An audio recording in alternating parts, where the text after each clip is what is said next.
घने और अनजाने जंगल के बीच एक छोटा सा गांव बसा था। गांव के लोग उस जंगल से डरते थे क्योंकि वहां अजीब अजीब आवाजें आती थीं और कई लोग वहां जाकर कभी लौटे नहीं थे। कहा जाता था कि उस जंगल के बीचों बीच एक रहस्यमयी खजाना छुपा है जिसकी रखवाली कोई अदृश्य शक्ति करती है। उसी गांव में आरव नाम का एक साहसी लड़का रहता था। उसे रहस्यों से भरी कहानियां बहुत पसंद थीं। जब उसने खजाने के बारे में सुना तो उसका मन से खोजने के लिए बेचैन हो उठा। एक दिन वो अपने दोस्त मीरा और कबीर के साथ जंगल में जाने का फैसला करता है। तीनों ने अपने साथ एक नक्शा, टॉर्च और थोड़ी सी खाने की चीजें लीं और सुबह सुबह निकल पड़े।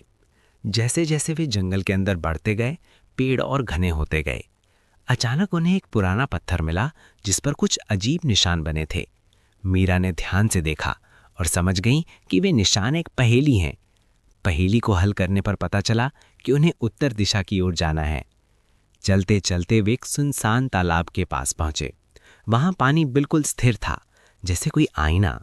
कबीर ने पत्थर फेंका तो पानी में हल्की चमक उठी और एक गुप्त रास्ता दिखाई देने लगा।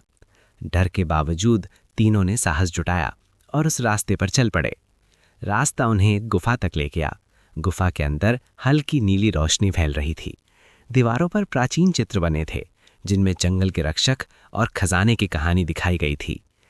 लिखा था कि खजाना सिर्फ वही पा सकता है जिसका दिल सच्चा और नीयत साफ हो। अचानक जमीन हिलने लगी और एक विशाल पत्थर का द्वार खुल गया। उसके पीछे सोने चांदी से भरे संदूक रखे थे, लेकिन साथ ही एक चमकता हुआ हरा पत्थर भी था जो पूरे जंगल की शक्ति का स्रोत था। आरव समझ गया कि ये सिर्फ धन नहीं बल्कि जंगल की रक्षा से जुड़ा खजाना है। मीरा ने कहा, अगर हम इसे ले गए तो जंगल नष्ट हो जाएगा। कबीर भी सहमत था। तीनों ने फैसला किया कि वे सिर्फ कुछ सोने के सिक्के लेंगे ताकि गांव की मदद कर सकें और उस हरे पत्थर को वहीं छोड़ देंगे। जैसे ही उन्होंने ऐसा किया, गुफा शांत हो गई और रास्ता अपने आप खुल गया। जंगल मानो खुश होकर उन्हें बाहर छोड़ रहा हो।